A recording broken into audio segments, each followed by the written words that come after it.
চলে এলাম চিড়িয়াখানা ভ্লগের পার্ট 3 নিয়ে।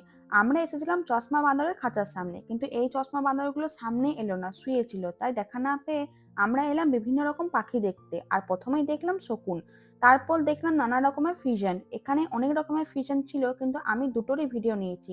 তোমরা যখন আসবে তখন তোমরা দেখতে পাবে অনেক রকমের ফিজেন। আর এই ভ্লগে বেস্ট পার্ট হচ্ছে এই টিয়া পাখিগুলো। এই টিয়া পাখিগুলো এত মিষ্টি ভাবে ডাকছিল, জাস্ট বলে বোঝাতে পারবো না। মনে হচ্ছিল এরা খাঁচা থেকে বেরিয়ে মুক্ত হতে চায়। আসলে জীবনচক্রে আমরা সবাই এক প্রকার বন্দী হয়ে আছি।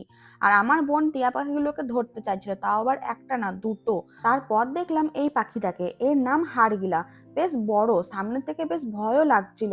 আমরা অনেকক্ষণ থেকে কোনো জিনিসের চিৎকার শুনতে পাচ্ছিলাম, আর সেই চিৎকারটা ছিল এই ম্যাকাওগুলোর। আর এখানে শুধু ম্যাকাও ছিল না, তার সাথে ছিল কাকাতুয়াও। এখানে ম্যাকাওগুলো জোড়াই ছিল। আর এত সামনে থেকে এই প্রথমবার আমি ম্যাকাও দেখলাম। এরপর আমরা যাব কুমির দেখতে। তো দেখা হচ্ছে তোমার সাথে পরের ভ্লগে। টাটা।